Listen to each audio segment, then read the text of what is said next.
7 individuals and 3 companies in connection with an alleged 280 million Ghana cedis extortion and money laundering scheme reportedly orchestrated within the National Petroleum Authority. Among those facing charges is the former chief executive of the NPA, Dr. Mustafa Abdul Hamid, who is accused of playing a central role in the alleged financial misconduct. The OSP's investigation suggests a well-coordinated scheme involving high-ranking officials and corporate entities aimed at manipulating regulatory processes for personal and corporate gains. According to a statement from the OSP, the suspects are being prosecuted for offences including corruption, extortion and laundering of large sums of money believed to have been siphoned from the petroleum regulatory system. The 3 companies implicated have not been publicly named at the time of this report, as legal proceedings are still ongoing. The case has triggered widespread public interest, particularly due to the involvement of the former NPA boss, who previously served as Minister for Information and held various public roles. The OSP has assured the public of its commitment to follow due process while cracking down on corruption in high places. It further indicated that investigations are still ongoing and more persons may be invited or charged in connection with the matter. Away from that, the Citizens Coalition, a network of public interest civil society organizations and eminent individuals, is calling on Parliament to suspend the consideration of the Ghana Scholarships Authority Bill 2025 to allow for extensive stakeholder consultation. Now, in a statement issued on Wednesday, the group lauded government's intent to strengthen the legal and institutional framework for scholarships in Ghana, but argued that there is no urgent justification for the hasty passage of the bill without public input. Now, according to the group, while the need for reform is undeniable, the bill in its current form does not address the deep-rooted issues of opacity, nepotism, and political interference that have long plagued Ghana's scholarship regime. Now, instead, they fear the proposed legislation may institutionalize these challenges. The coalition further stated that the draft law falls short of international standards for transparency, accountability, and merit-based allocation. They emphasized that any meaningful reform must start with broad consultations involving students, youth groups, tertiary institutions, civil society, and development partners.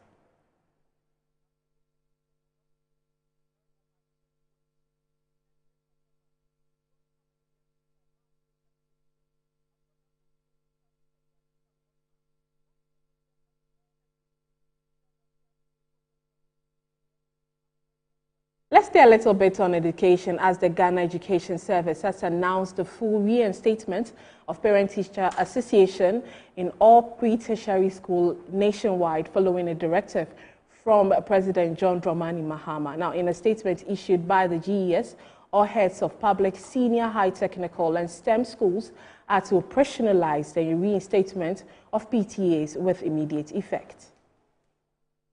Now, there you have it on your screens, the statement, and it reads: the Ghana Education Service, GES, wishes to inform the general public, particularly parents, teachers, and stakeholders in the education sector, of the directive from His Excellency, the President of the Republic, John Dramani Mahama, on the full reinstatement of Parent-Teacher Associations, PTAs, in all pre-tertiary schools across the country. Now, in line with this directive, management of GES has instructed all heads of public, senior, high, technical, and STEM schools to operationalize the reinstatement of PTAs with immediate effect. This move is aimed at strengthening the collaboration and involvement of parents, communities, and teachers in the delivery of quality education in Ghanaian learners. Further guidelines detailing the structure, roles, and financial accountability mechanisms for the effective functioning of PTAs will be issued in due course. These measures are intended to promote transparency, uniformity, and efficiency in the operations of PTAs nationwide. The Ghana Education Service counts on the support of all stakeholders to ensure the smooth and effective implementation of this important policy.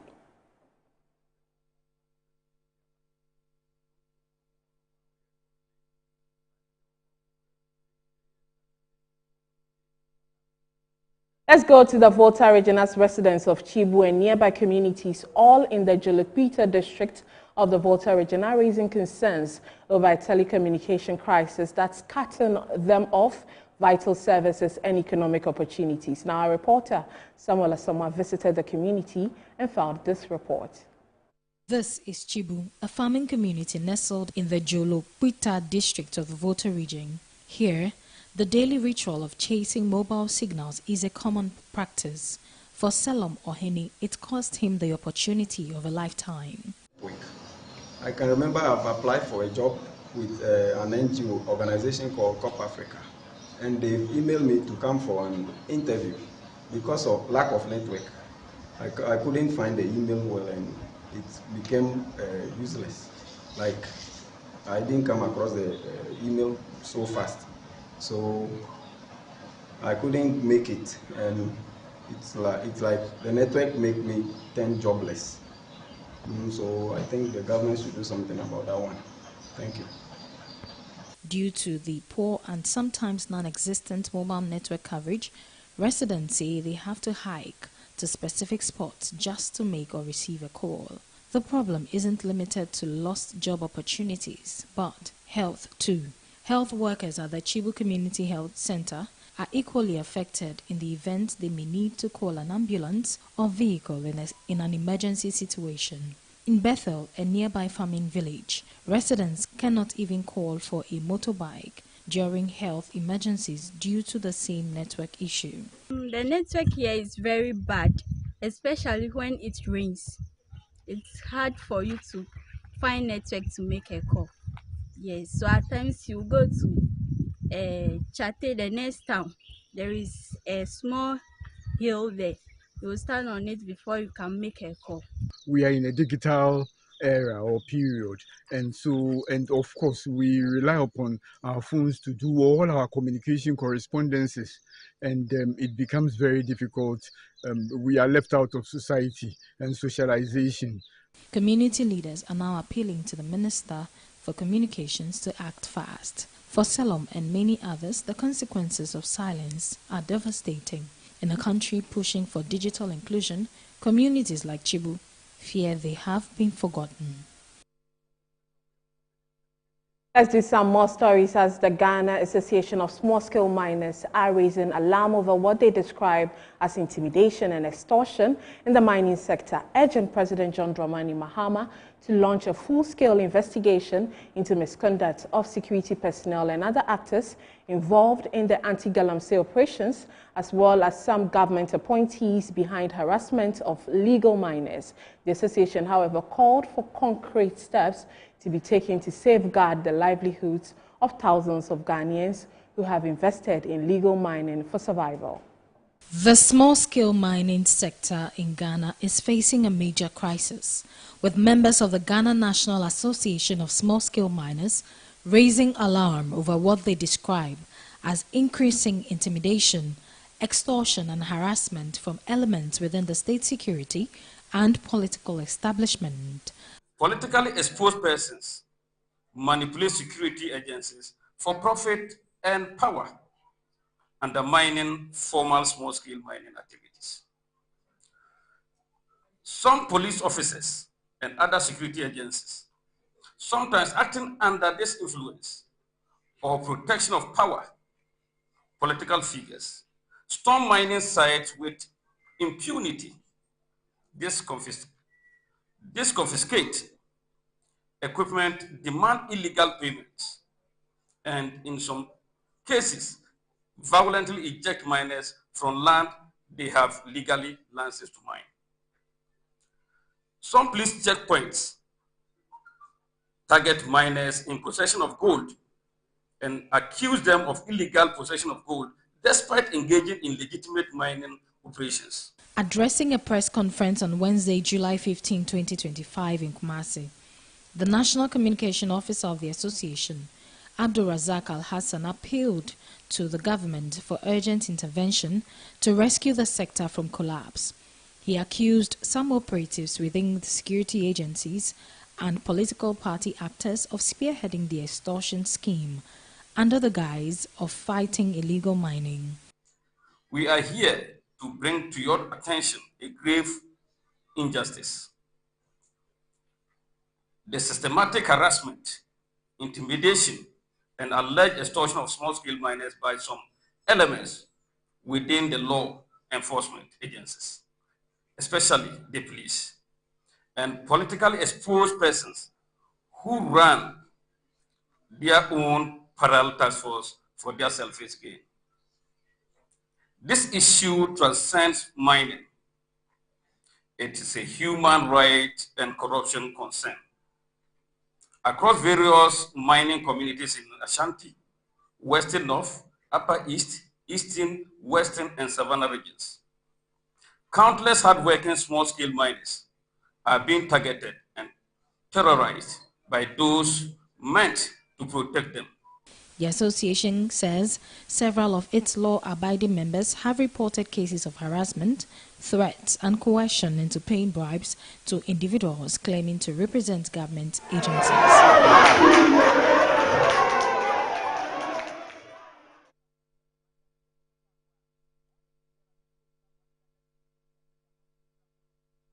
Let's go to Kumasi as President John Dramani Mahama has expressed concern over the abandonment of key development projects in the Ashanti region. When he exited office, he, however, reaffirmed his commitment to completing those initiatives under his flagship market enhancement project, which forms part of his big push agenda. And so I say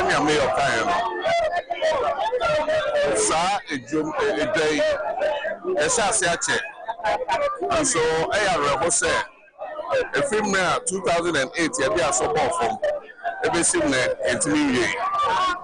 Na OSHA campaign na yeah no. Your manifesto mu you will be a friend of market enhancement program. Ya fa edwa bako 18 e wo Ghana ha ye be CC. Sunyani Jack ho, Techiman Jack ho, Mankesim Jack ho. Entibakachre mayor say ontro Emma vice president say vice president the first adjumedi na so na onfa go from market emfa count e be say the count a ebe ma kwan aba say ne be aye maame mo nu enua man na apese mudi dwa no obi a benya baby atna na omo fi kwan chen say na sisi a yetimi ho no enti ade a nyame adom de be som. Let's do some more stories as the Minister for Gender, Children and Social Protection, Dr. Agnes Namu-Mulate, has disclosed that the ministry has begun the process of drafting a legislative instrument to ensure the full implementation of the Affirmative Action Act. She made this known at a two-day high-level strategic retreat focused on facilitating the effective enforcement of the law. The Affirmative Action Act aims to progressively increase women's representation in decision-making spaces across both public and private sectors, targeting at least 30% by 2026 and 50% by 2034. The two-day high-level strategic retreat on implementation of the Act was dedicated to enhancing participants' understanding of the key provisions of the Act, as well as developing a strategic implementation framework outlining actionable strategies, timelines, and coordination mechanisms for a nationwide rollout. Delivering the keynote address, the Minister for Gender, Children and Social Protection, Dr. Agnes Namu-Mulate, revealed that the ministry has initiated steps to draft the LI for the full operationalization of the Act. They've set in motion an action plan to see to the implementation of the Affirmative Action Act. As we speak, we've committed to some timelines. Then we can let Ghanaians relate properly and appropriately to the Act so that we can own it and then see to its impactful implementation. With the roadmap we have, I can only assure Ghanaians that this Act will not be sitting on the shelves collecting dust, but we're going to implement them A major highlight of the retreat was the swearing-in of the Gender Equity Committee by the Minister for Gender after members had taken the oath of secrecy and the oath of office. Helena Johntoso is the chairperson of the Parliamentary Committee on Gender, Children and Social Welfare. We passed these affirmative action to gender equity for Act 2024, Act 1121. And we were looking forward for its implementation because after post-independent, so many years after post-independent, we have not been able to do that. So if we've been able to enact the law, as in the law, there should be gender equity committee to be responsible for the implementation of this act. I'm happy that the committee has been established. The committee has been mandated, among other responsibilities, to advise the Minister on relevant policy issues related to the Act's implementation. Let's stay a little bit longer on gender equity because the All Regions Queen Mothers Association has called on government to expedite efforts to ensure that Queen Mothers are granted official representations in both the national and regional houses of chiefs. The association made the call during a seminar in Accra aimed at intensifying advocacy for swift implementation of the Affirmative Action Gender Equity Act 2024. The Affirmative Action Gender Equity Bill 2024, after years of deliberation, was passed into law on July 30, 2024 to address gender barriers and ensure that a critical number of women hold key positions in governance and decision-making platforms. During the seminar, the Queen Mothers called for the enforcement of the Affirmative Action Law to promote their inclusion at the decision-making level. Nana Otubia II is the president of the All Regions Queen Mothers Association. Since the regional and national House of Chiefs are not traditional council, but institution, and the Affirmative Action Bill recognizes gender equity in all institutions, we realize that we have to start with advocacy to create awareness and make sure that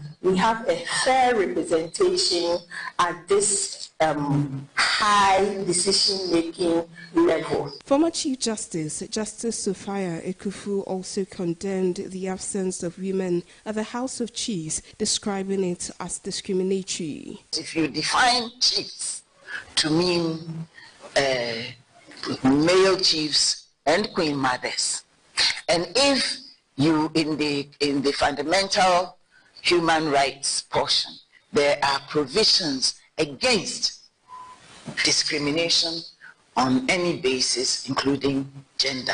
How come nobody ever came to the Supreme Court to challenge the matter? So the ball is also squarely. The Deputy Minister for Local Government, Chieftaincy and Religious Affairs, Ritana Odolesowa, assured the Queen Mothers that the ministry would collaborate with relevant stakeholders to advance their participation in decision-making. Let us use today's platform not only to reflect, but to propose adequate steps, actionable steps. Let us embrace dialogue that leads to reform. And above all, let us work together towards a future where Queen Mothers have an equal voice in shaping the destiny of our people. That is why we remain committed to working with the National and Regional House of Chiefs, the Ministry of Gender, and all stakeholders to facilitate a more inclusive and gender-balanced chieftaincy structure. The seminar on the enforcement of the Affirmative Action Law brought together Queen Mothers, gender activists, policymakers, civil society organizations, and representatives from the Ministry of Gender, Children and Social Protection. Away from that, waste management in the Bono region has received a significant boost because Africa's leading sanitation company, Zoom Lion Ghana Limited, has donated 5 sanitation trucks to the Bono Regional Coordinating Council. Now, according to experts, the trucks are expected to enhance waste collection efforts across all 12 districts in the region, particularly in lifting heaps of refuse that have long posed health and environmental risk. The Bono Regional Minister, Joseph Adaya Kwabwa, said the donation has come at a crucial time as the region continues to grapple with persistent sanitation challenges. Tracks here, Zoom Lion for Ediabai, Ababwa ama ye ahunidie munsem akoye ewo Bono Mantemu ha. Ade a Ababwa ye pa. And now we're saying no na at least every district biya benya backup baako enti machines na already adwuma wo district no se simatobi eba ho a backup no betime akoboa se ne hipu enwura enwu ho ema na nche. On her part, the Regional Environmental Health Officer, Medina Doku, noted that the trucks will help augment the fleet of the various district assemblies as they work to improve sanitation conditions within their jurisdictions. Trucks yaba. Na aba ne mo e de beboa ne se na enkohia se yemfa ne Brekum West e track se ya obehwe animu se bi ebi mfiri nkrankwanta na se wanfie mefa omo a wo mu de esi hɔ a ya hyeda de esi hɔ se bi se ya ebeba na aba befa nwura no nti tracks beboa ma bola hipi wo mpotemo ne so ate sanse se ebi se ya ye wo backup hɔ a abre nyina ebetimi. The trucks, which will be managed by Zoom Lion, are expected to enhance the company's waste management operations in the region. Benedict Ewa is Bono Regional Zoom Lion Coordinator. We've acquired these trucks to augment our existing fleet. They will be serving as backup trucks, basically, so that anytime there is an issue somewhere, these trucks will move to where we have the issue and then do the lifting of our solid waste for us. The trucks will basically be managed by Zoom Lion Ghana Limited. We have qualified and trained drivers who will be operating the trucks. We need to do that in order to ensure that they last longer as intended. Richmond Roxon, head of communications at the Ministry of Energy and Green Transition, says although the energy sector is not entirely out of the woods, it has made some notable strides. He stressed that the ministry's focus is on fixing the challenges rather than engaging in public rants, and added that the ECG will be redirected to its core mandate. Now, on his part, NPP Communications Director Richard Ahiagba blamed the NDC for being the cause of power issues during the previous government, stating that some Ghanaians now believe voting for the NDC is a mistake. Look at some of the contracts that have been terminated by ECG. ECG had to review over 300 contracts. So far, they've terminated with the board approval. They've terminated over 200 contracts, which has a contract value of $227 million, £1 million. And over 4 million euros. That alone, over 200 million. And they are reviewing another 145. And that those 445, once they go through the scrutiny, and then they have to be terminated, ECG will decide that. Those are the problems that they cause. These are just a few overview that I want to give on the sector. If we say we are continuing, there are so many agencies I haven't mentioned. I've been going to BOST, I've been spoken of. We have about 14 number of agencies. VRA is doing solar as well. The new directive by Minister is for VRA to take steps to own some of these power plants. We're renegotiating with IPPs. It's chaired by Ben Boache, who's been in the civil society group space for years, to ensure that there's a review, there's renegotiation, to ensure that the cost of power is reduced. So there are lots of things that we're doing in the sector, and cumulatively with the support of the good people of Ghana, we'll turn the sector around. I'm shocked that they are going around. They just think that we are forgotten all of a sudden. They created a mess. Doom so. Then they got desperate.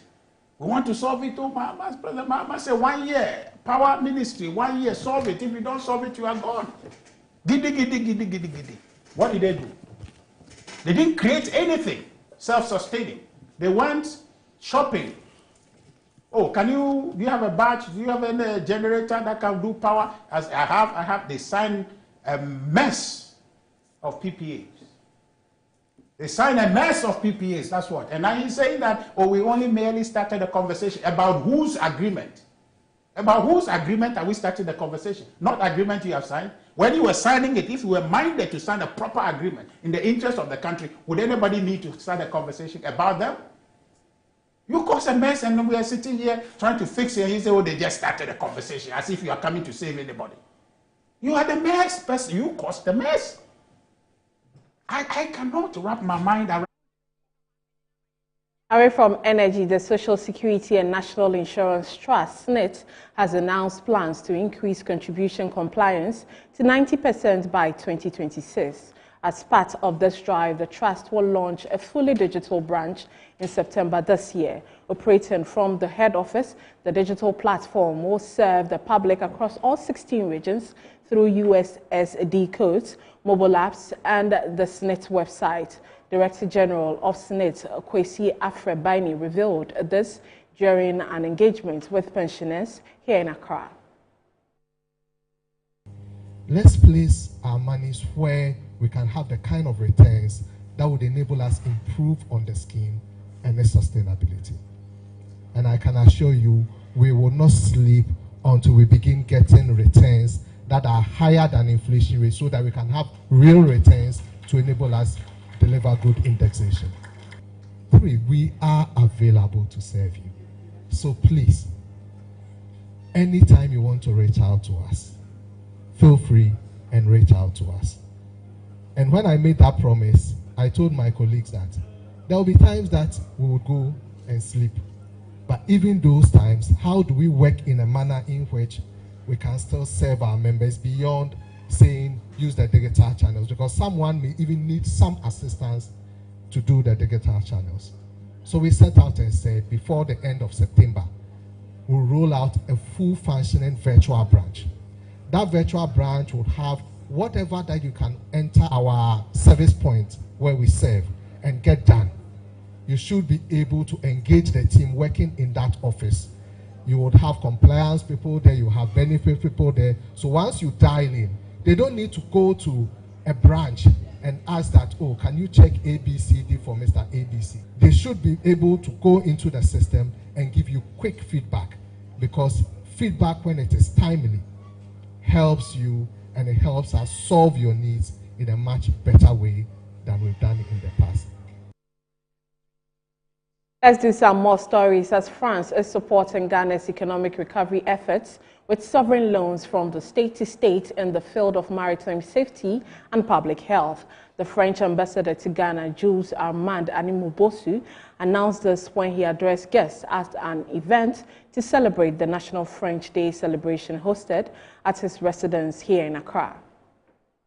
The French National Day celebration, also known as Le Jour de la Bastille, signifies the anniversary of the storming of the Bastille on July 14, 1789, symbolizing the fight of the French people against oppression and the birth of freedom and democracy, as well as uniting the people of France. French ambassador to Ghana, Jules Armand Animubosu, praised the strong bond between Ghana and France, highlighting the deepened relationship between both countries, adding that French companies in Ghana had created more than 50,000 direct and indirect jobs, with more than 2.5 billion euro investment in the country. Our cooperation in the field of higher education and research, it is also to respond to the training and employment challenges that affect so many young people in this country,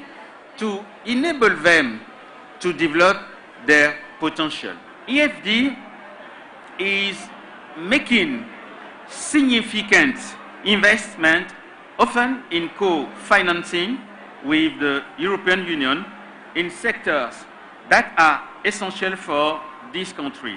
These projects are not only in the north, but we have a main focus in the north of the country, where the needs are the most urgent. Lydia Lamisi Akamvariba said government was committed to strengthening the strong foundations it had established with France over the years. Ghana extends its gratitude to the French Republic for its continued support in fostering Ghana's economic development.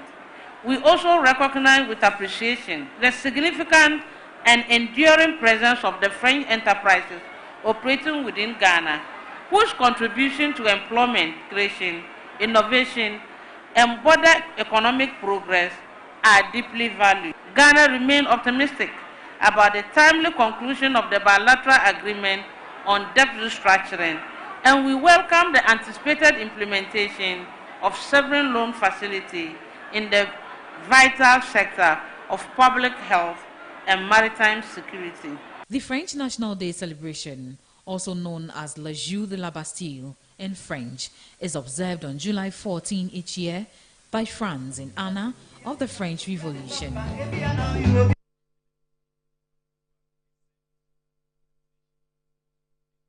Human activist and director for Katutu Civil Rights Center, Farida Mborema, has called on government to, as a matter of urgency, help resolve the ongoing political crisis in Togo, which has claimed the lives of many Togolese. She spoke during a media briefing here in Accra on alleged numerous crimes against humanity for decades under President Fonya Singbe's administration, which she believes has been ignored by the international community.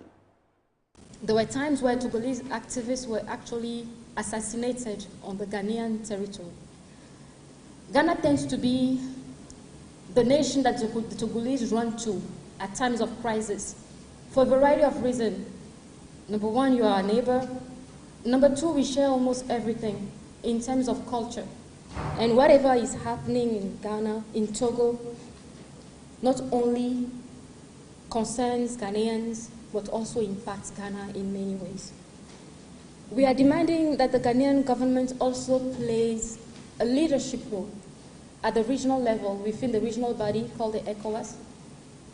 We do understand that that body has failed the Togolese people on many occasions, probably because the leaders within the regional bloc at a certain time were mostly all exhibiting authoritarian tendencies, all attempting to seek third or fourth terms, so they would rather be quiet on what is happening in Togo. But the government of Ghana should show that leadership and take a strong stance against the atrocities happening in Togo. It is unfortunate that within the region, it is only when a coup takes place that governments are vocal and the ECOWAS issues sanctions. A couple of Togolese activists joined my space. They spoke about how they've been protesting since 2017. And I was shocked because I was not aware of this. I've not seen any media house in Ghana post anything about it. I was very surprised when I found out about it. So I asked myself, how can I help them? How can I amplify their voices? So I started making posts about what was currently happening in Togo, educating the people who obviously follow me, who are from Ghana, about what was going on, and encouraging them to add their voice, to amplify their voice for the Togolese living in Togo, because they do not have the freedom to express themselves. They don't have the freedom of speech. Freedom of speech is met with violence in Togo. Freedom of speech is met with internet shutdowns in Togo. We as Ghanaians, it is our duty and it is our job as Africans, let's even not just Ghanaians, as Africans, to stand in solidarity with the people of Togo. That'll be all for news. The Business Edge is next. But before then, let's go for a short break. We'll be right back.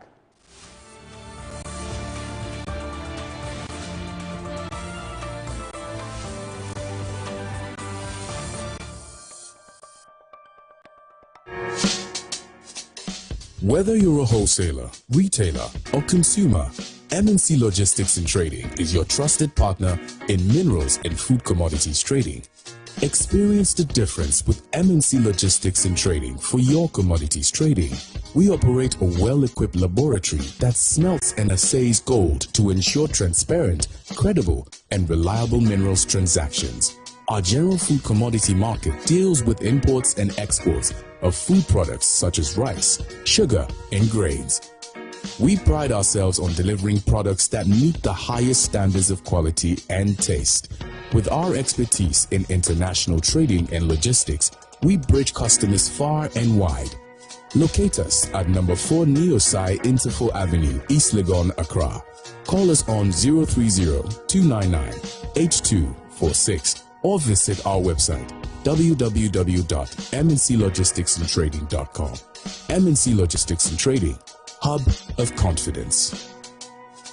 I'm here at MyCom JA Limited to show you the Promethean Active Panel, the ultimate tool for corporate institutions, hospitals, schools, and your home. With its crystal clear 4K display and an unbreakable screen with an ultra responsive touch technology. This isn't just a screen, it's a game changer. For corporate institutions and in schools, this active panel can be used for Zoom meetings and PowerPoint presentation. And your homes are not left behind. You can use it to watch all your favorite programs by just connecting to a Fire Stick, and you can get access to channels like Netflix and Amazon, and voila, you are in there. At MyCom JA Limited, we provide you with the best quality products from the United States of America with 1-year warranty. You can get an DSTV means choosing. Amazing acting. Face branding while streaming. Front row at the gaming and super fanning while on the going. Winning, binging and blockbustering. While others are white ricing, you're jolloffing. This looks so good. With something for everyone, anything is possible when you're DSTVing. Start today with all sorts of packages to match your...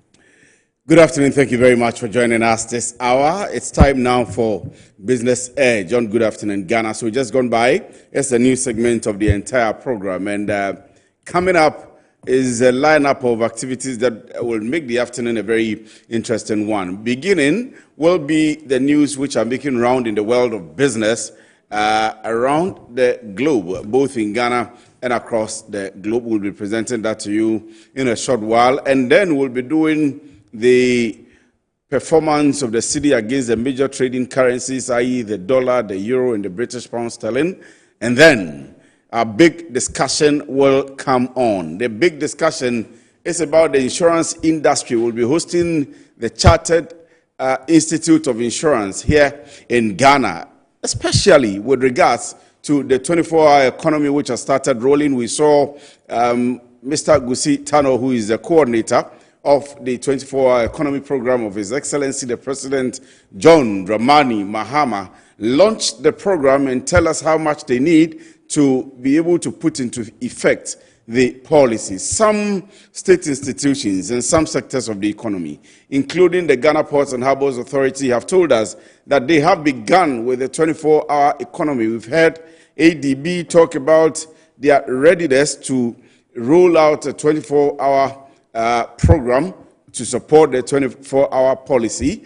We've seen some others. We've heard about the health sector. There is also the argument that some sectors of the economy that have the demand already are in place, running 24 hours. Some of the clinics, some of the hospitals, some of the pharmacy. And so all they need for the government to do is to provide the conducive environment for them, i.e. the security, the basic support, the tax incentives, and so on and so forth. So not just about the money that the Secretariat needs to maybe roll out, but some of these basic things that can be done. What it is about the financial sector, and when you get into the financial sector as well, especially the insurance industry, this hour we'll be learning. It will be more of a learning curve for us rather than excessive interrogation. We'll be learning about what it is within the insurance industry and how they intend to focus on the development of the industry with regards to the 24-hour economic policy. And then we'll look at some areas of insurance that people don't pay particular attention. I was telling my producer that I'm quite intrigued about how many people insure their houses. I have the expert here this afternoon. I'll be asking him, and I'm sure we'll get into a bit of that conversation. The real estate developers, whether they insure the houses when you buy a house, whether you insure the house, and whether it is even compulsory for you to do that. When you buy a car and you want to do a registration at the DVLA, you must necessarily, whether by a third party or what they call comprehensive, register the car so that you can get your number plate.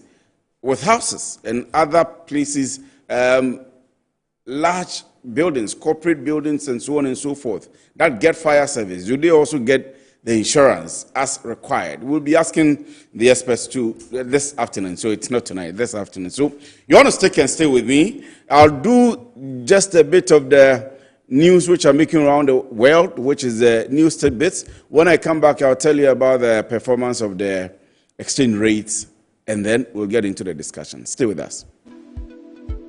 13 banks that recorded capital shortfalls following Ghana's domestic debt exchange program have now met or exceeded their recapitalization requirement as of end 2024 and are on track to restore their capital adequacy ratio to 13% by end 2025.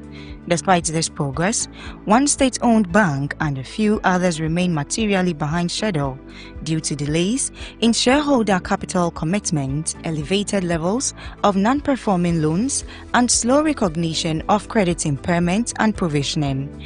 According to the IMF country report, these banks are now under intensified supervision by the Bank of Ghana, with corrective measures being enforced to help them meet their recapitalization targets by 2025.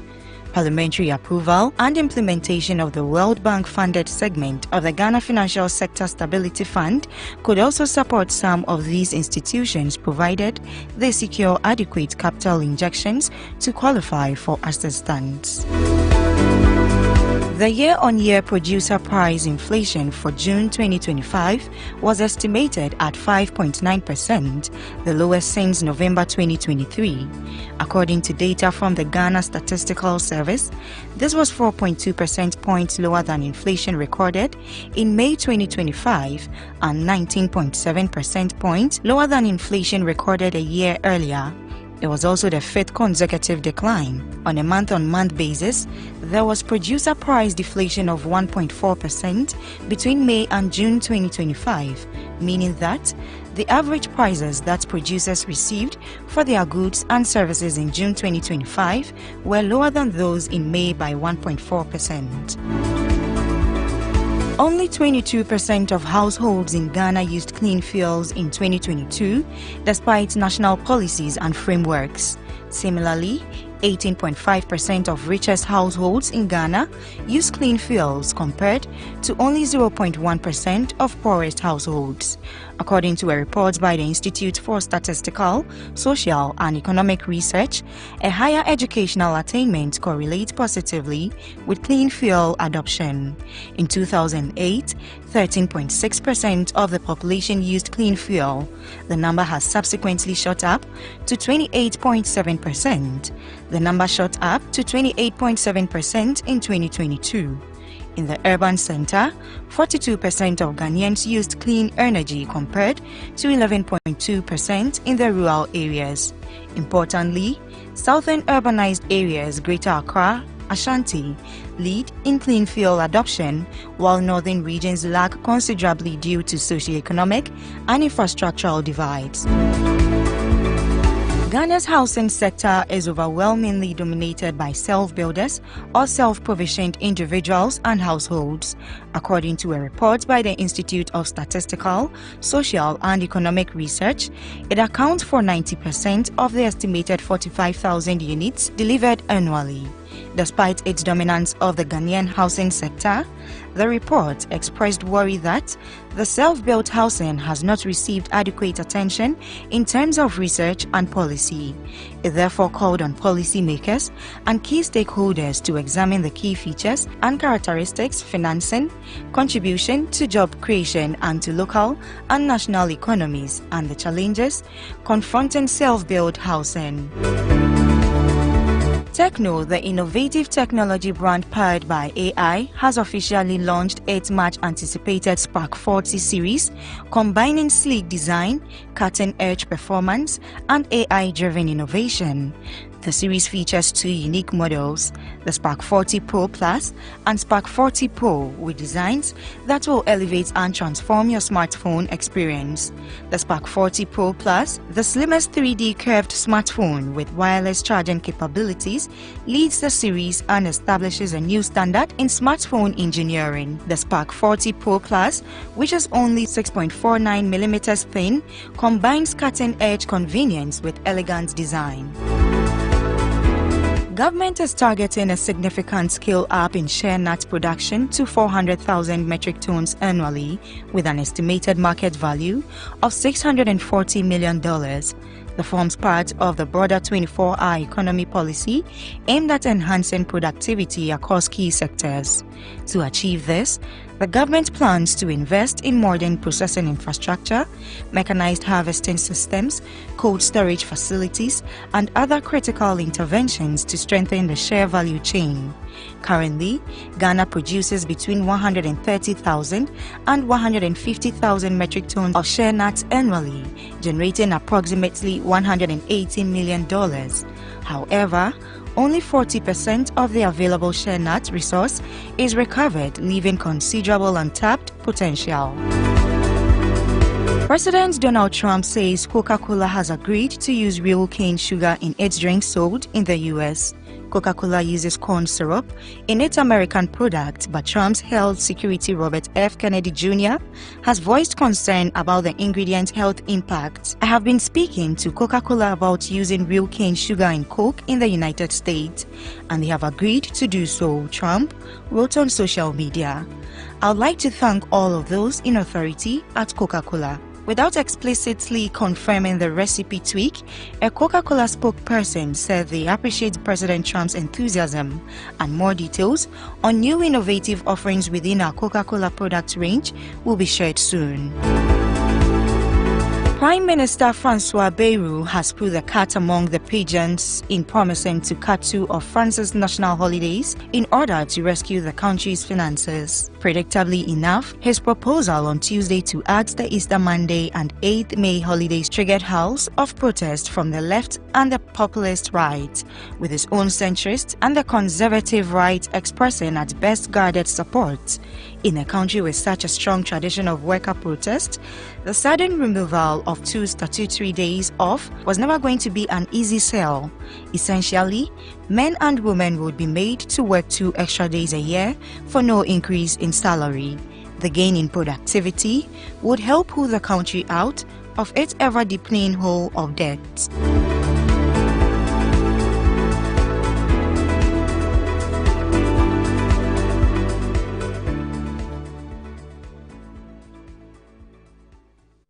Right, so that's the news making round in the world of business as of this afternoon. We'll quickly now have a look at the performance of the cedi against the major trading currencies. We'll begin with that of the cedi against the US dollar. We'll look at the figures as to how it is selling and how much it is also buying for. And these data that we give you all the time are from the Bank of Ghana Interbank Exchange Rates platform. So as of this morning, the cedi is buying for 10.42 10.48 and selling for 10.4352. That's the average interbank rates used by the commercial banks as of this morning. The euro is going for 12.1508 Ghana cedis and selling for 12.1607. That's also according to the Bank of Ghana.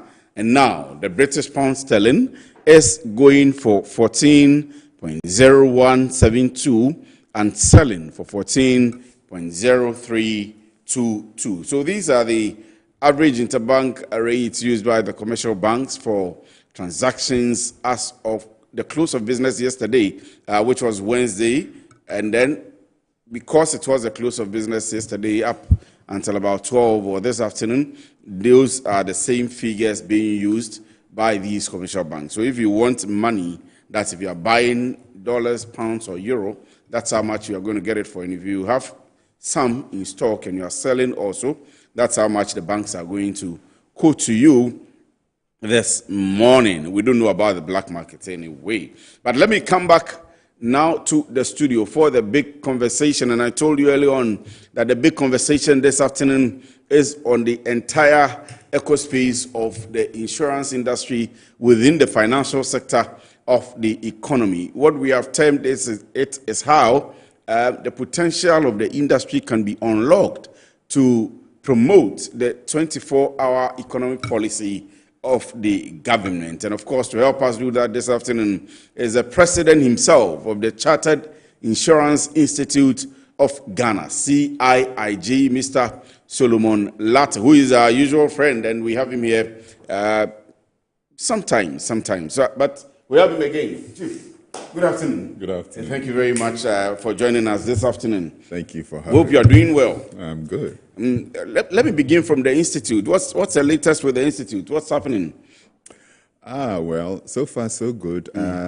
Last week we inducted new members into fellowship and associates.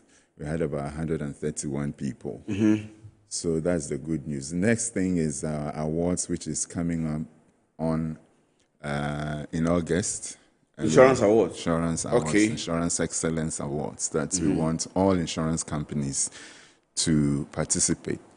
The thing about that is once they file, it gives us, it's not only about winning, but also it gives the Institute a lot of information about what our members are doing and how we can structure our CPD programs and our management development programs to support the industry.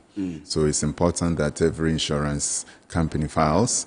Those who win, fantastic. Those who don't win, we wish them well for the next award. But what goes into it? The selection, the shortlisting, and the criteria for somebody winning. And I'll come back.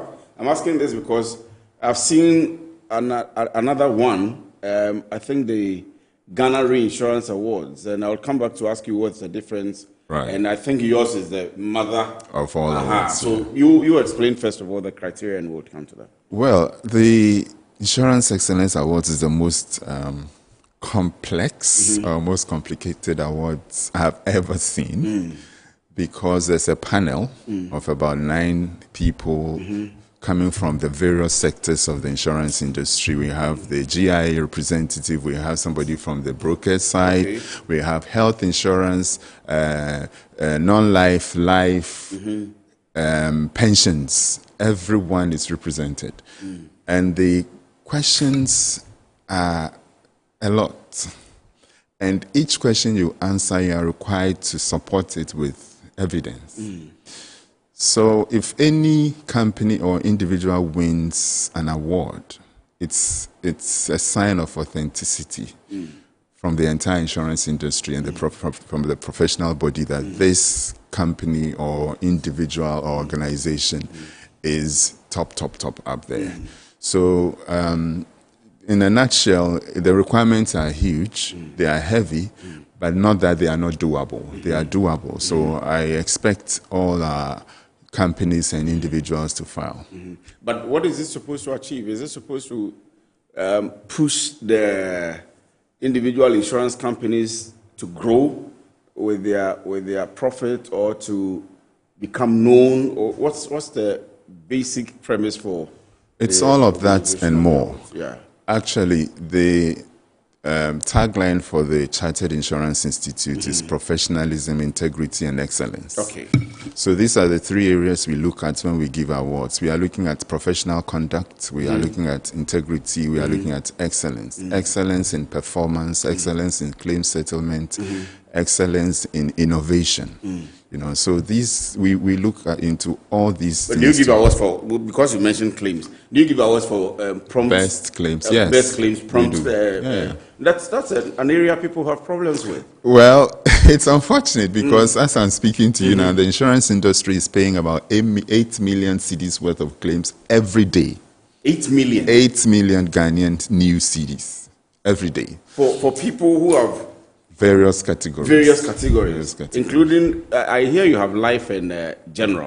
So we'll come for you to explain that to us. But so for the two main categories, general and life, 8 million cedis. Yes. Every day. Yes. It doesn't include health. It doesn't include pensions. This is just life and non-life. So that excludes the hospitals and the clinics and the pharmacies who have gone to NHIE or the mutual health and the other places to make their claims. Exactly. You are talking about people who have car accidents, people maybe who have their houses burnt, and all of those. 8 million. 8 million Ghanaian cedis daily. Daily? Yes. That's some huge amount of money. Exactly. So, but the problem we have in Ghana is that people don't usually understand how insurance operates. So once you know that insurance is not a savings vehicle, once you know that insurance is not an investment, even though some insurance policies have investment components, then you know that you are putting aside or you are buying a certain level of peace of mind. So for instance, you have a house that is valued at $500,000 or let's say 2.5 million Ghana cedis. And you go and buy insurance and the insurance company asks you to pay 5,000 cedis a year. That should tell you that it's not an investment. Almost insignificant. Exactly. But we are pooling a lot of resources together. So if a few people have damages or challenges, then the insurance company can take care of it. And the money that you pay, people don't know, the regulator does not allow the insurance companies to use all your money. That's why we have minimum capital requirements that have been increasing over time. Yeah, liquidity and all of that. Exactly. So they keep the money so that when there are huge claims, they pay. Guess what? Currently, the insurance industry has the profitability margin of the insurance industry is very low. Sure. It is the lowest. Look. But people think that if I buy my car and I am a very careful driver. You drive for 10 years, no claim. For 10 years, I'm paying you 5,000 every year. Yeah, so but you forget. Times 10 years, that's 50,000. And that's profit to you. Very good. But you forget that car you bought, maybe you are paying 2% or 4% or 5% for the value of the car per annum. One person bought a Land Cruiser or a Range Rover, and that Range Rover had an accident. And the claim that had to be paid ran into, let's say, $250,000. For me and another careful driver. Yes. But why should we pay for that careless? That is why. Driver who, very good. That is why I give you discounts every year. So if you buy car insurance at the end of every year, you get a discount, 15, 20, 25, up to 50% discount. Unfortunately, in Ghana, sometimes by the time you are buying the insurance, because of undercutting, people decide to give you that discount upfront. I'll come to you to explain that, but let me. I don't know if the producer can put our number online. You can join in the conversation. So this afternoon is entirely about insurance. We'll get into the 24-hour issues, but with the issues of claims and with the issues of those of us who don't understand why we have to pay every year and still drive carefully so that we don't have problems, and they use our monies to settle the bills of the people who are very careless. If you have an issue or if you want to join the conversation via WhatsApp, you can. The number will be on pretty shortly. You can join the conversation. So let me come to you, allow you to explain the point you were making. Yeah, so it's a pool. So we are not actually paying for carelessness. We are paying for accidents, fortuitous incidents. So if there is somebody who makes continuous claims, the insurance companies are likely not to continue insuring the person or to blacklist them and take them from the insuring. So a time will come when you have your car, you go to the insurance company A, they won't insure you. You go to B, they won't insure you because you have become a moral hazard. So something like your credit worthiness in the area of gone. Insurance is just poor. Yes. So you won't get insurance. But do you face a problem where somebody has bought a very expensive property, and then he has paid the insurance all right, but it's coming back for claims, and then your capital is almost going to be wiped out, and so it's difficult for the company to pay. For the insurance company. For the insurance company to pay. There are rules around it. You see, insurance companies in Ghana are insuring large risks. There's a risk in Ghana which runs into billions, but an insurance company will insure it. The way it works is this. We have an insurance company that can do placements with other insurance companies or reinsurance companies. Okay, so that's where the reinsurance comes in. Exactly. So every year, the insurance company's portfolio is reviewed and they buy reinsurance. So there are insurance companies who can actually retain maybe 2.5% of the risk they are carrying. They have bought heavily reinsured and the reinsurance is a means by which we spread risks. It's like you putting an ink into an ocean. If you put it in a bucket, it will change the color of the water. This point is important because one other problem for people is the confidence in these insurance companies as to which company should I insure with. So much so that if I have a claim, they will be able to pay. But people, I'm not sure too many people know about the backups and the reinsurance and the spreading of risk. There's a lot of backup in terms of reinsurance where we spread both locally and internationally. So are they legally bound? Is it within regulations? Do you monitor all of these that they are done? Of course. This is one of the reasons why you need a broker all the time. Because once you have a broker, they will be able to underwrite the insurance company and tell you that this insurance company is the best in terms of this kind of risk. Okay. So that insurance company also buys reinsurance from the Ghana Reinsurance Company, the Africa Re, the GN Re, Mainstream Re, various reinsurance companies in Ghana. And these reinsurance companies also buy further reinsurance from the global market. Wow. So that's why I was giving the analogy of putting ink in the bucket or in the ocean. Once we spread the risk, your exposure is limited. Now, the question you ask has to do with recovery. How is the insurance company able to recover your exposure and pay you? There are guidelines to that. There are rules around it. So the insurance regulator has laid down clear principles, and they approve each year your reinsurance program, which reinsurance companies they would allow you to deal with and which ones they would not allow you to deal with, because they also rate them. But they don't publish, we don't see them. Well, that is for the insurance companies, basically. It's within the industry. You don't need reinsurance. Yes, we need, for example, the institute. We need you and NIC to be able to publish that these insurance companies are eligible to deal with. Well, okay, so because it's a risk area. You are a risk analyst. You deal with risk management and so on and so forth, and you are supposed to protect us. So we've had issues in the country like Namwan. Where people did their investments, and then we blame Bank of Ghana, we blame SEC that they were supposed to protect the client.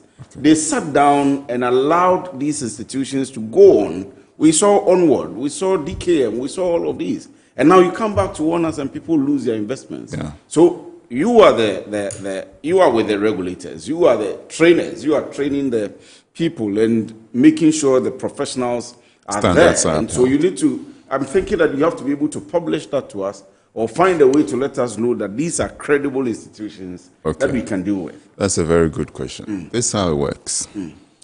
Every year, each insurance company in the country is licensed. And your license is renewed.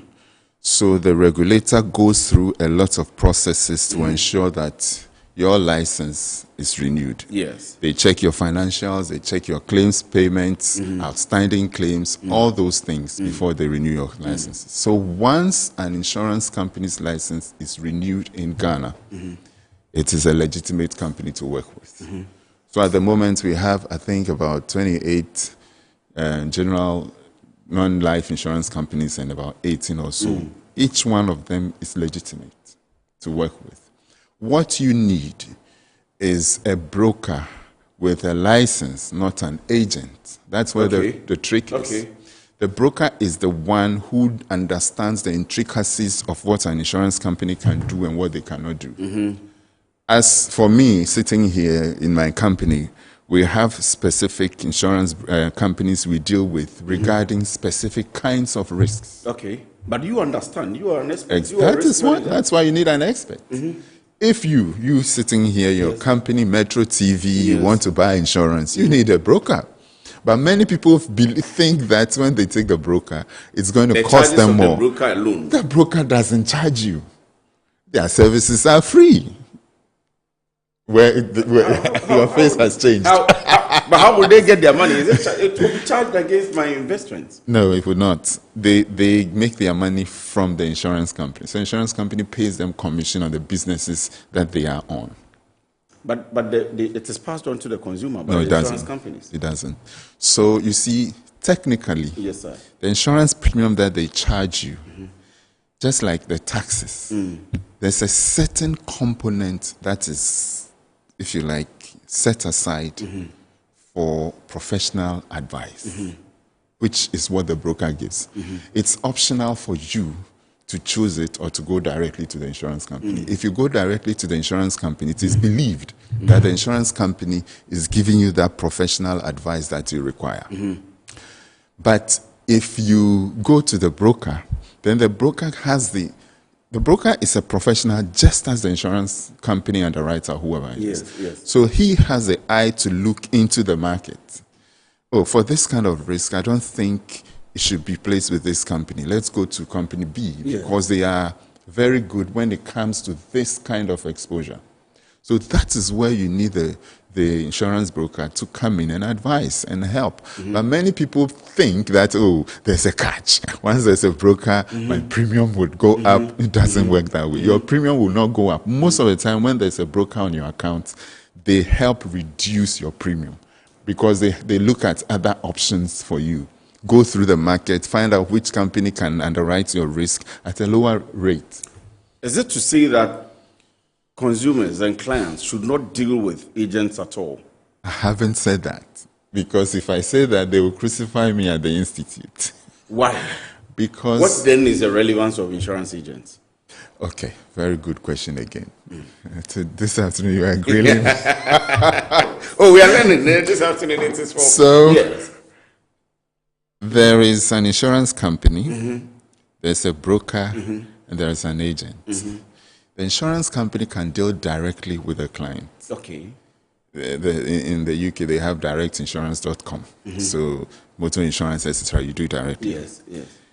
The broker is a representative of the insured, the client. Okay. Not the insurance company.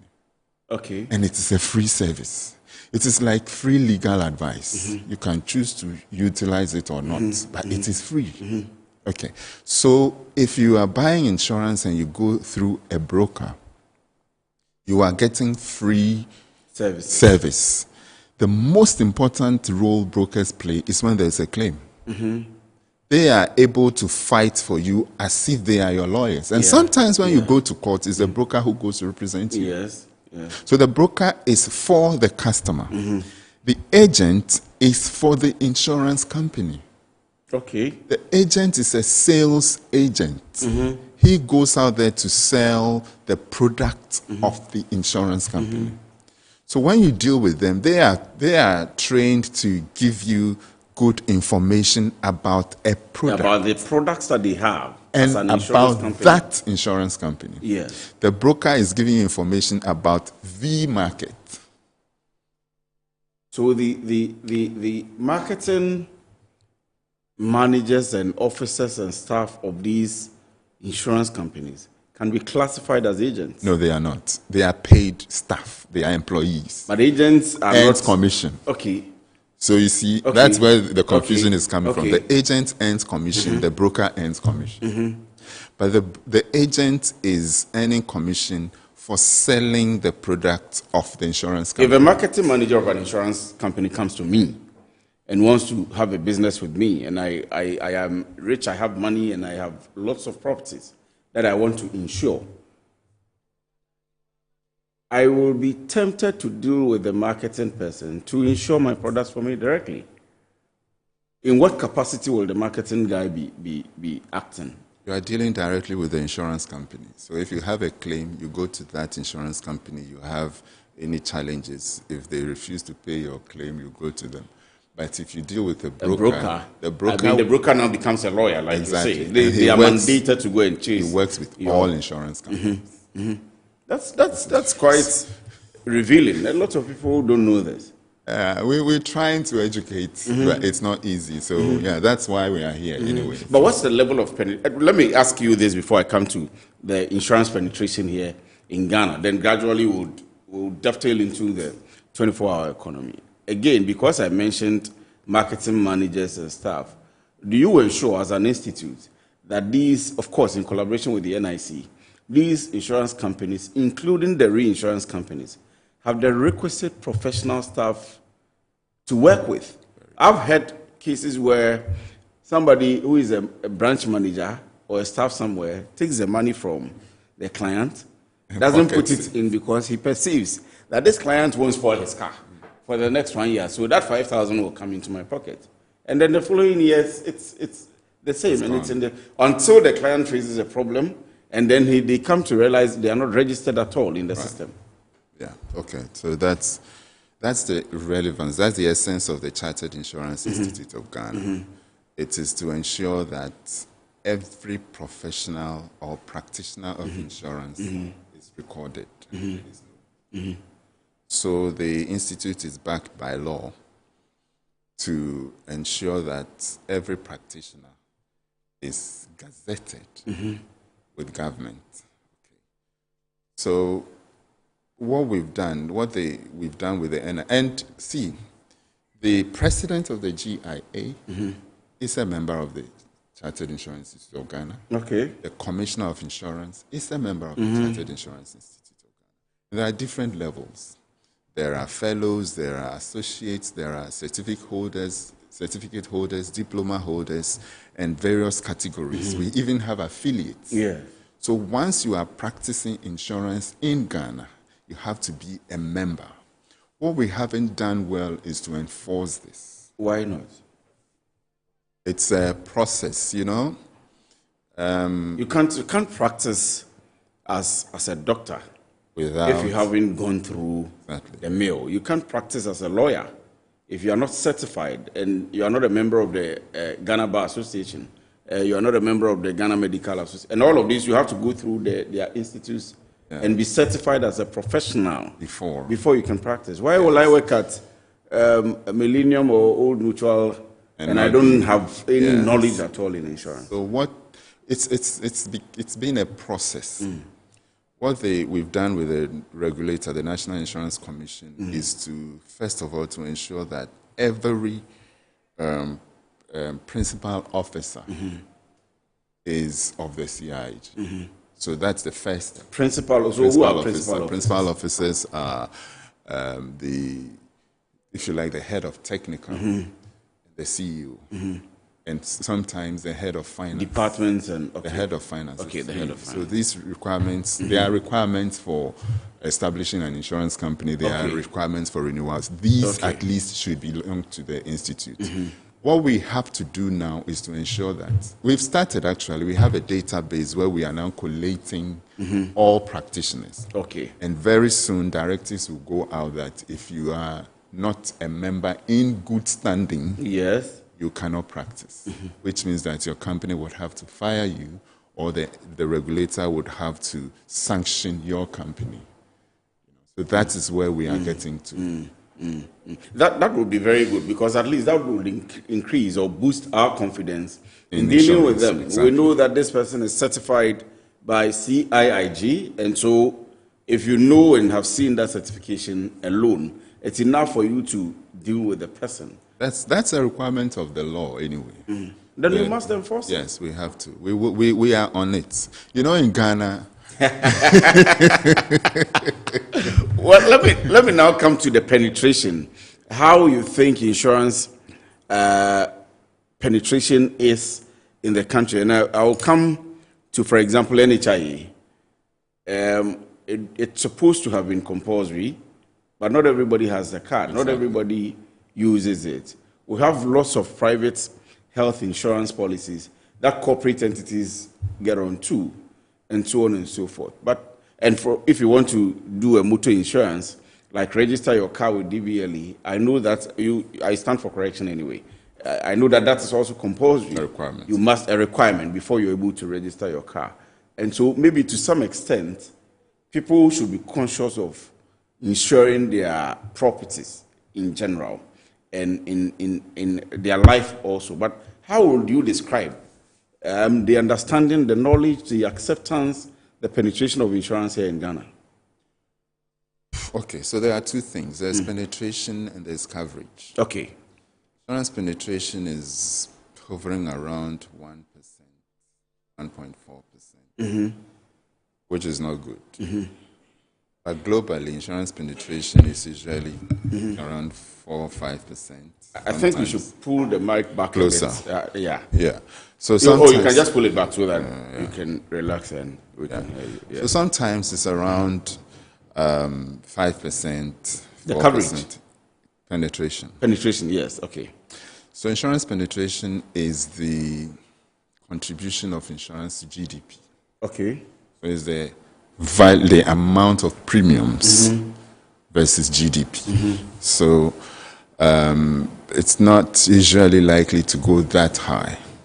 But coverage is the number of the percentage of people who have had some contact with insurance, which is around 36% thereabouts. That's still too low. In Ghana, in spite of this health insurance and all and all that. So that is where we need to work on. There's a lot of advocacy and education going around. The NIC, the GIA, Insurance Brokers Association, various bodies are working. There's also the Insurance Awareness Coordinators Group. They are also busy educating people about insurance, etc. So there's a lot of work in that direction. The challenge is our culture.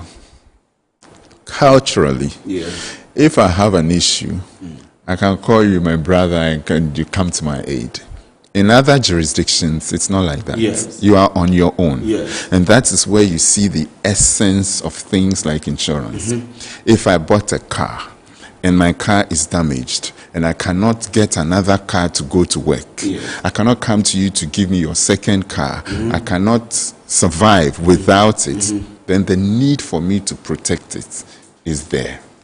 Okay. So that's the cost of maintenance if your car is poor. Exactly. So that is the first leg of it, the penetration. But there's also the issue of compulsory insurances. Because of the nature of our culture, our belief systems, etc., it's important for government to come in to aid us as a people to appreciate the essence of insurance. I remember some time back in the UK, they had it was very easy walking around town. Yeah. And then all of a sudden they introduced a law that if you chew gum and you spit on the pavement, you'll be fined. Yes. So governments use that to help the people to reason. Yes. So they won't do things that will harm them. In the same vein, I think that we have a few compulsory insurances. Motor is compulsory. Motor is compulsory. So people are busy. There is an avenue of implementation for the motor. So I think that one is easier for people. Exactly. Because you cannot drive your car around. Even exactly. the DV plates. Exactly. You still need some level of insurance. Yes. So that avenue makes it compulsory and makes it easy for people to buy.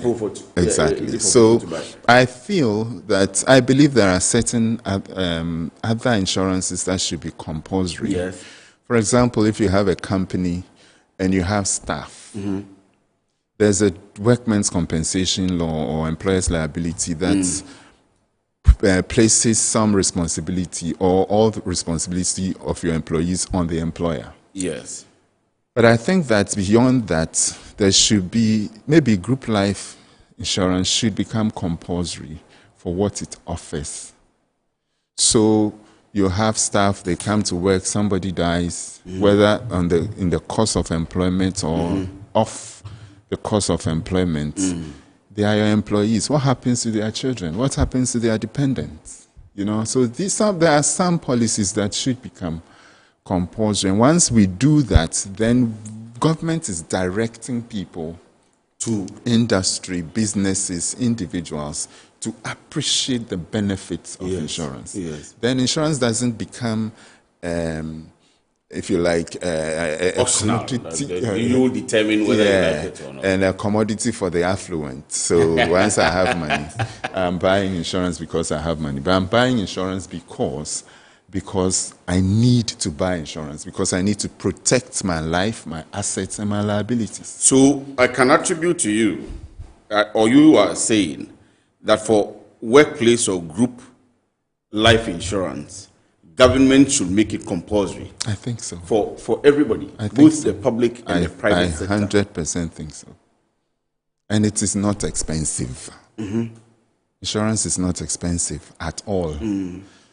But you know, would they be okay to do 5 cities per head if you have 1,000 workers? Yes, you can, depending on the level of benefits you want. We are doing insurance for market women. See how painful it was. That morning you woke up and realized that Cantamanto was on fire. Exactly. That was, I remember that incident. Kijitia was on fire. Yes. Our mothers have lost all their wares and they had nowhere to turn to. Of course, let me give credit to a few insurance companies who have put together some products for micro insurance. There's also a company I know that specializes in that sector. But if all these people have some form of insurance or the other, see how nice it would be that after that fire, and a few weeks or months after, they were going to stay back, and the place is reconstructed, the place for them, with modern facilities. Yes. I was so sad when I saw the vendors themselves carrying wood and building and stuff. Cement and all of what they are doing would not, if my company would not insure them. Why? Because it's a hazard. Insurance requires things are done properly. There are spaces in between. There's a fire hydrant. There are all those things. You know, so if there is a clear way by which we get these people to insure, then, and you know, I remember in 2016 or so in India, 4% of their budget for funding road construction came from insurance. Wow. Yes. You know, so it is important that insurance companies develop and grow. Look, in Ghana, we say, oh, it's free money. We're giving free money to insurance companies. That's the question I was asking you earlier. Free money. Really? Where the profit of one bank in 2018 was the profit of the entire insurance industry. One bank. And with the claims you are paying, 8 million cedis a day. Exactly. And so I'm sure we'll delve into these things as we go into the 24-hour economy. But it's important for everyone to know that insurance is critical. Well, if the person is looking at survival, then they are looking at survival first. But beyond survival, how do you sustain your living? Apart from the group ones for the workplace, do you think that individual health policies should also be compulsory for everybody in the country? Okay, so that was the initial thinking, and that was the reason why government introduced. Because in the US, it happens. Yeah, but that's why government introduced the National Health Insurance Authority. So in reality, every Ghanaian should have that card. I think it's 25 cedis. Yes. Guess what? I got mine yesterday. The champion of the insurance industry. I got it yesterday because most of the time I've had private health insurance. Okay. But it's also important that everyone gets it. The reason is that if you are traveling, for instance, and there is an accident, you wouldn't know which hospital they would take you to. Yes. You might not be able to go to Leicester or the big hospitals you are used to. That card could save your life. Yes, I agree. So it is important that every Ghanaian at least gets that card. What it does is that it's a pool. For insurance, the larger the numbers, the better. So once we have the numbers, there's enough liquidity to pay the vendors and all that and all those things. So for me, my advocacy is that, yes, maybe we should make it compulsory, but that's up to government to do it. But beyond compulsory, it is important for everybody to have at least health insurance. Let me ask you just one question from a texter, and then I'll come to the 24-hour policy. Elizabeth Asigi Mrs. says, why is it that when you go to take a policy with them, they are quick to take the money, but when you want to claim, I think we asked this question earlier, claim the money, they will frustrate you with one thing or the other. People complain about the frustrations they go through, even if their claims will be paid eventually. I disagree with them 100%. Look, I used to think like that. If you go to a bank, my own money, to get my money back, sometimes they have requirements. Yes. Apart from the ATM card and all those things, if I want to borrow money from the bank, there's a lot of requirements, forms to fill, etc. When you have a claim, there are forms to fill. There are requirements. But unfortunately, sometimes I blame the insurance people. Yes. Because the person buying insurance thinks he's buying one thing. But what you are selling them is something else. The understanding is different. So there has to be a meeting. That is why your earlier question about professionalism and brokers and agents comes in. The person selling must appreciate where the customer is coming from. Yes. You are not imposing your product on the person. Understand that, the customer needs A, B, C, D. And because of that, I'm going to offer what they need. So that's where the broker comes in. That's okay, this person needs A, B, C, D. I have A, B, C, D. I'm not going to give them A, B, J or A, B, Y. You understand? So once what you bought is what you are claiming for, it is very easy. But you've bought one thing and you are claiming for example, you bought a funeral policy. It is for death. But now the person is not dead. The person has become, for want of a better word, a vegetable. And you want to make a claim, but you didn't buy a life policy. Okay. You bought a funeral policy. Okay, so those are some of the things where the challenges come in. Once it is clear, trust me, no insurance company wants to go to court. It dents their reputation. Yes. But we as CIG... And I actually see some of them advertise the claims. When they pay claims, they advertise that you can do business with us because we pay claims. And we do it promptly. And we have companies paying. And currently there are sanctions. The NIC has sanctions, the GIA has sanctions, CIG is coming out with sanctions for companies that do not pay claims. If you don't pay, we will give you out. So I think people should move away from that. And like I said, if you are not confident dealing directly with an insurance company, get a broker. get of course, there are good brokers, there are bad brokers. But get a broker. If you be a mention, exactly. So, yeah. So get a broker to advise you on what you want to do, and they will be able to tailor make a solution for you. Let me come now to the governance policy of 24-hour economy. For almost all the sectors, if you look at, for example, I cited the Ghana Ports and Harbours Authority, which says it is beginning 24-hour port operations and so on and so forth. We have said that without insurance and without the banking, so without the entire financial sector, the ports claim that they are doing 24-hour economy or operations will not be active, because if you go to the port and you want to clear a car, you have to pay. And the insurance and the bank that you need to make payments to and produce receipts, say they have closed at 5 p.m., you will still have to wait throughout the night and come back 8:30 a.m. in the morning and get those certificates and present to be able to clear your car. So yes, the ships can dock in the night, the containers can come down in the night, but without you and the banks, it will still not work. Yeah. We've seen some other sectors who are also trumpeting the push for a 24-hour economy. DVLA has also said same. There too, they make payments. Insurance is also there at each DVLA point where you need to make payments to be able to, even if you are going to do renewals, you still need to go through the process.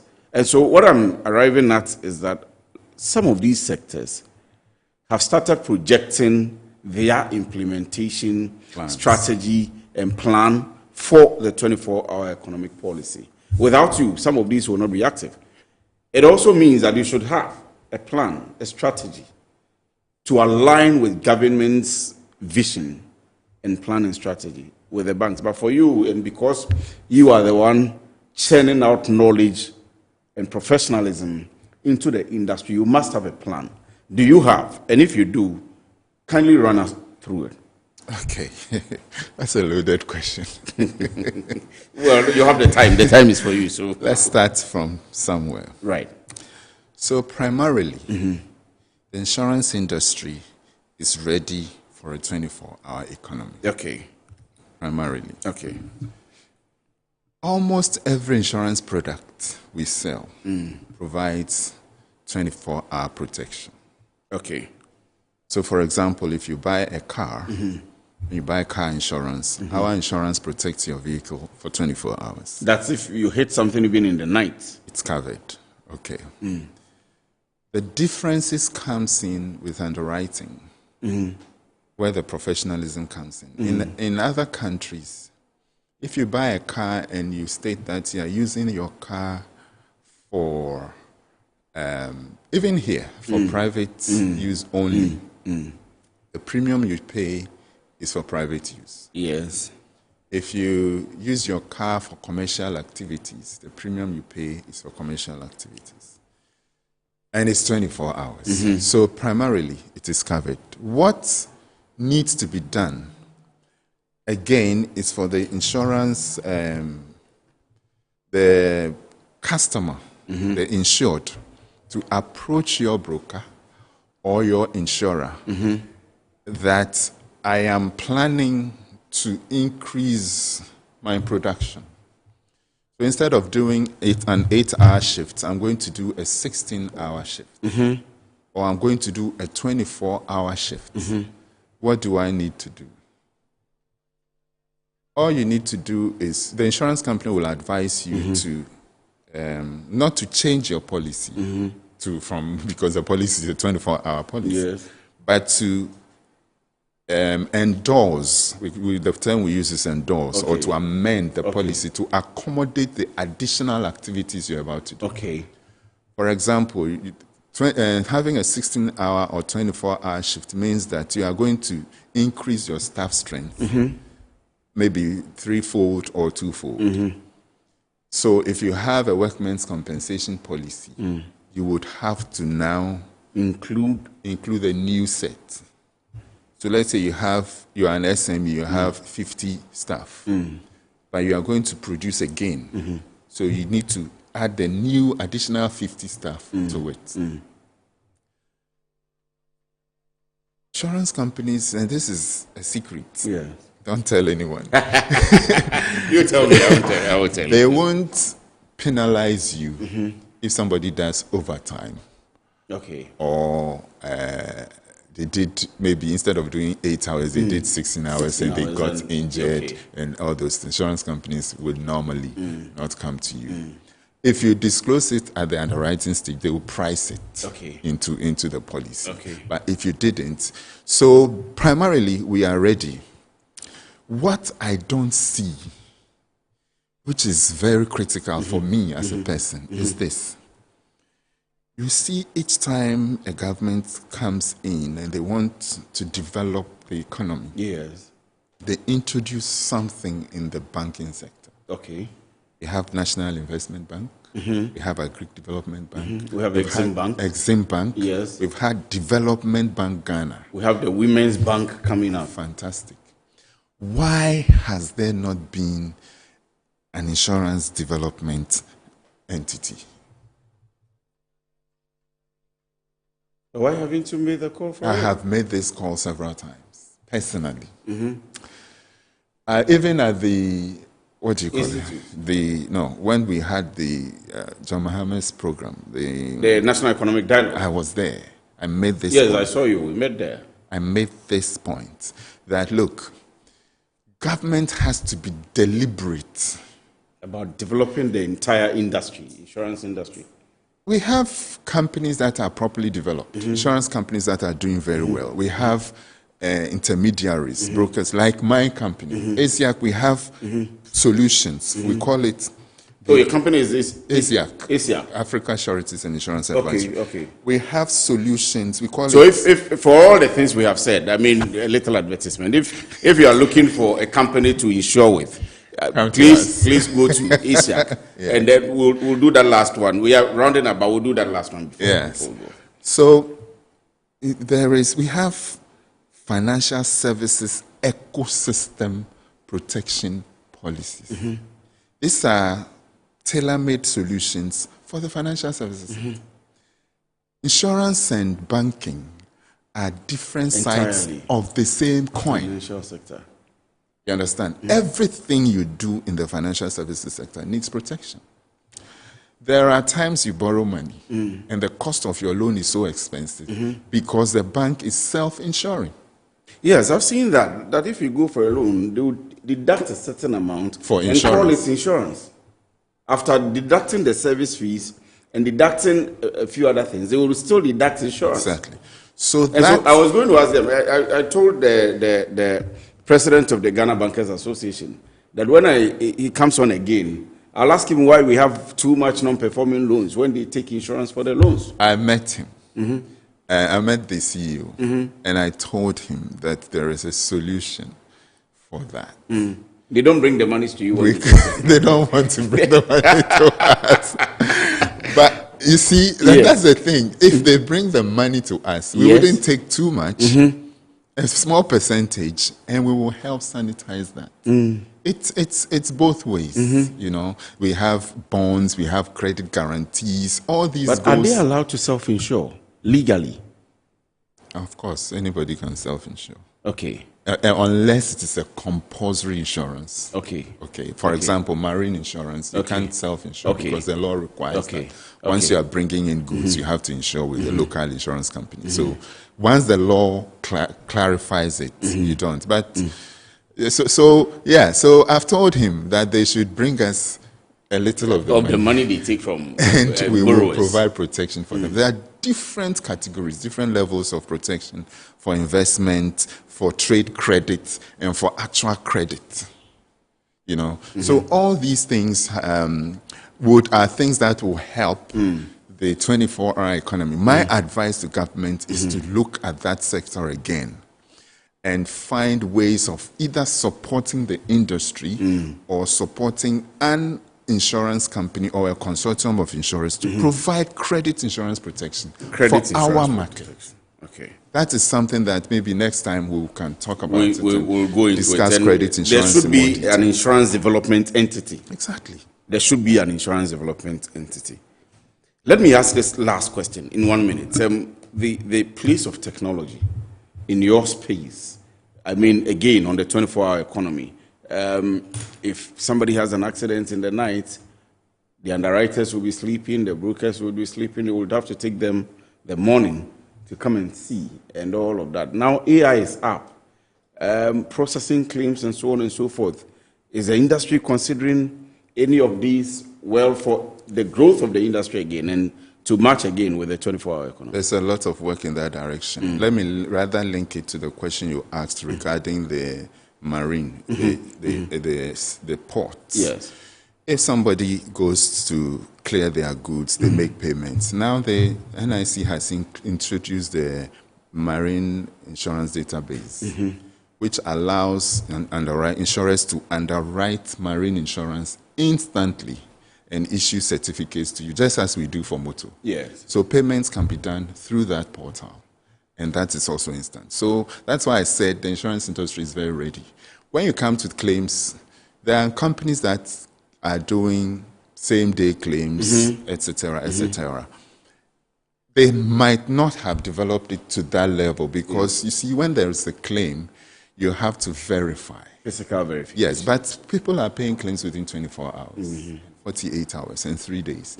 So once you have a claim, most insurance companies provide you with a solution where you upload information onto their portal, and somebody will definitely call you, maybe in the morning or something, and it can be settled in time. So the insurance industry generally is ready for 24-hour economy.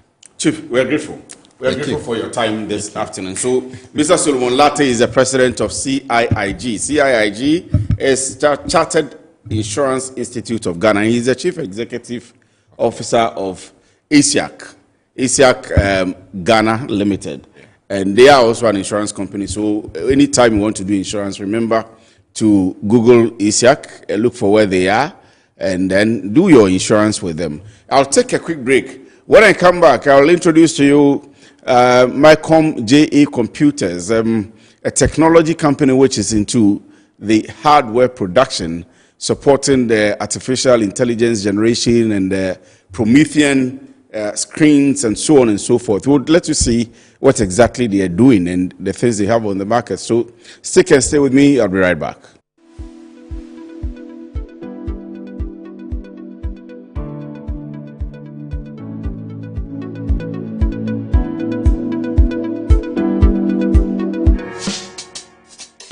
Whether you're a wholesaler, retailer, or consumer, MNC Logistics and Trading is your trusted partner in minerals and food commodities trading.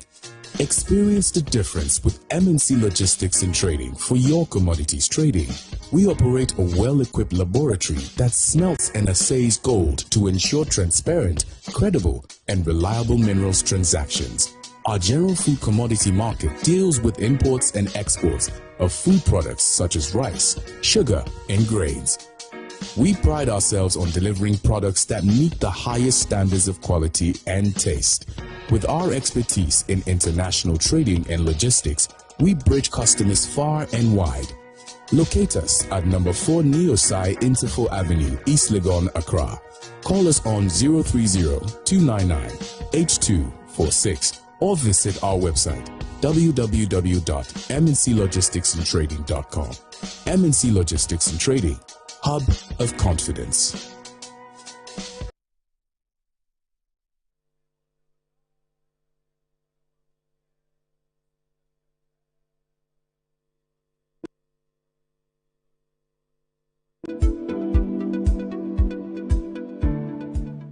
Right, so today's conversation is a very special one for those of you who are interested in lab computers and maybe hardware, maybe software, maybe whatever it is that you have to do with computers. Remember that the world is advancing in technology. We are talking about AI today. We are talking about technological advancements today. We are talking about everything in the digital space. How do you operate all of these?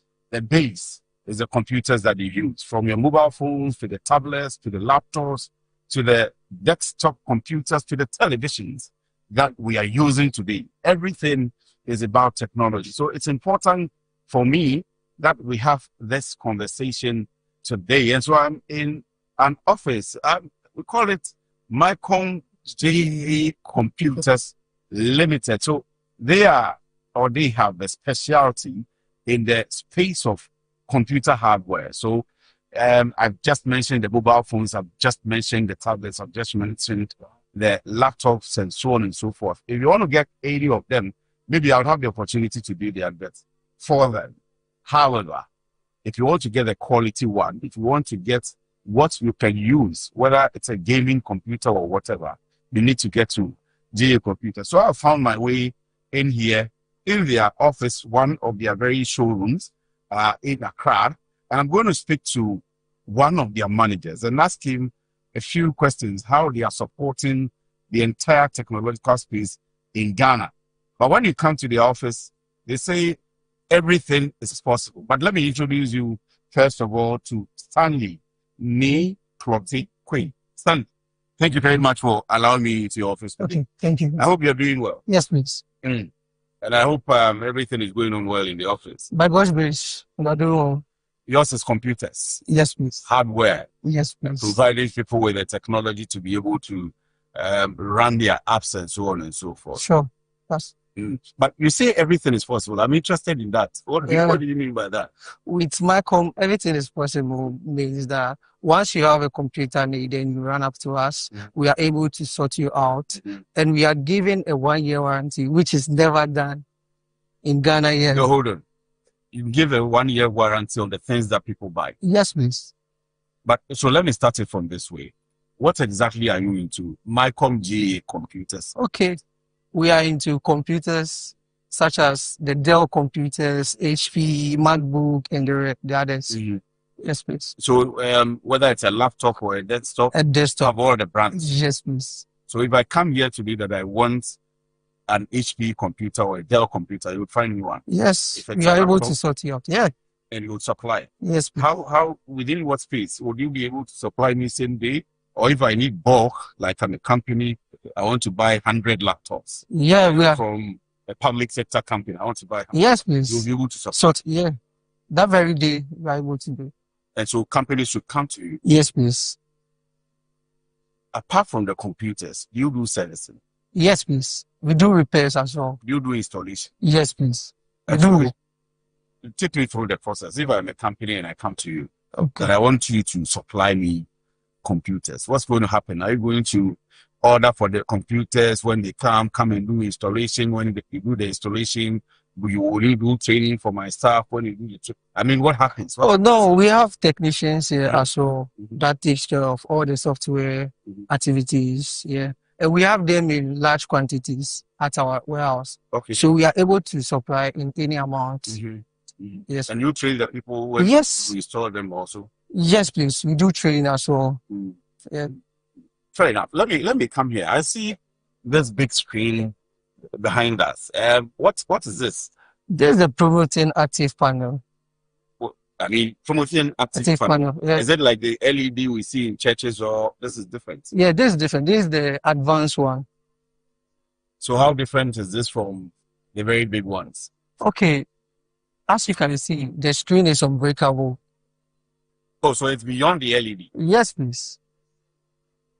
Far advanced than the LED. And it has a touch screen as well. Yes.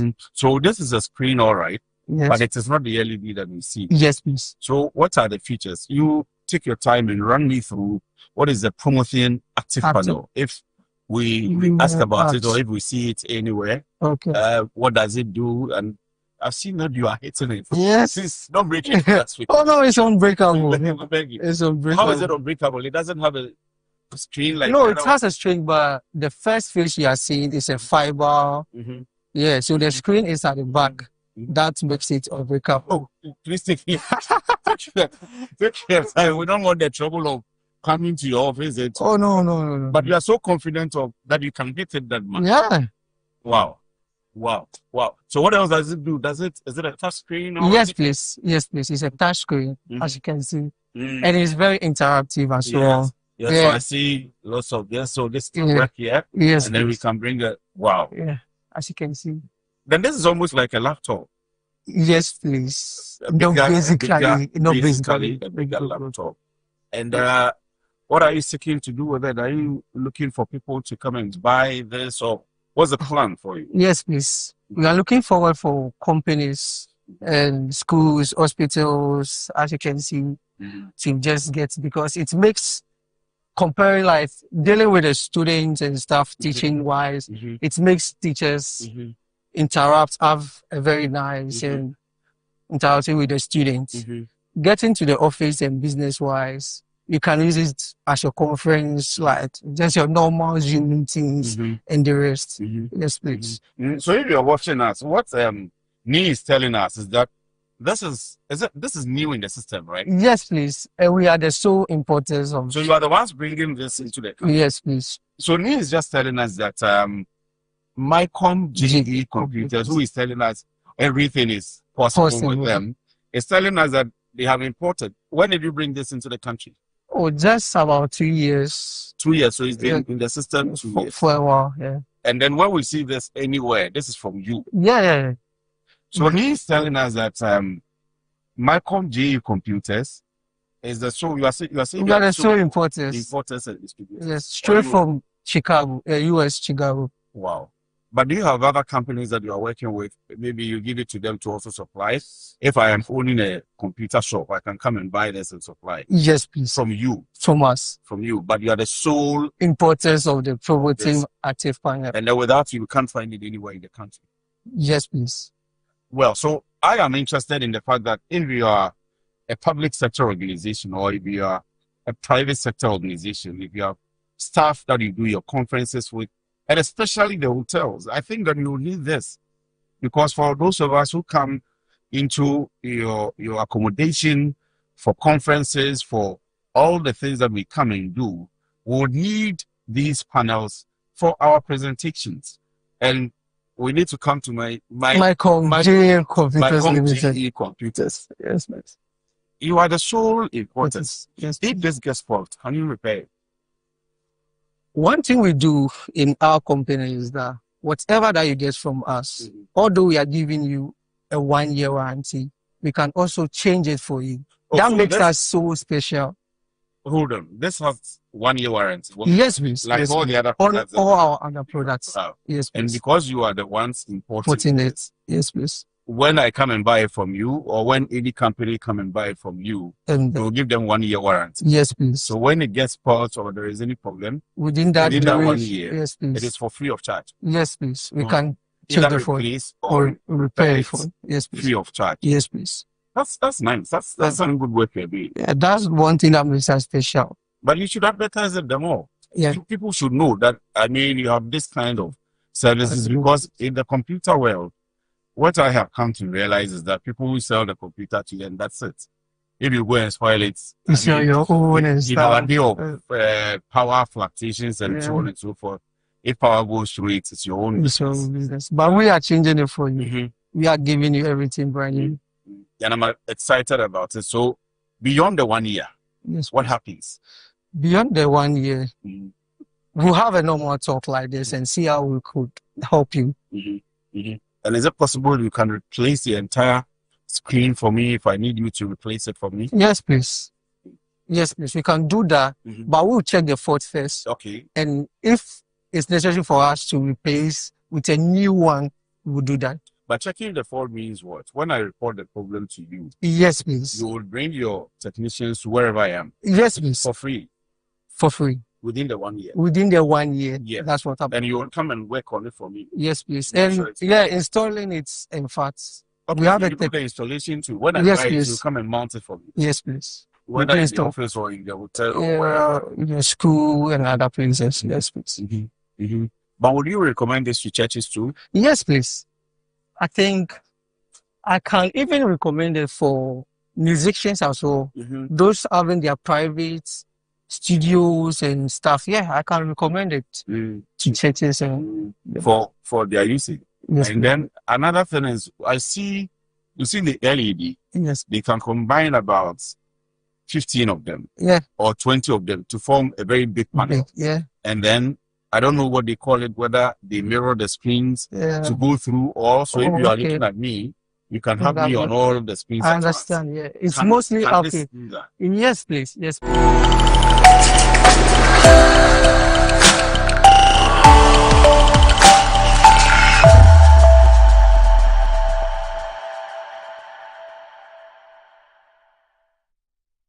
I'm a branch manager.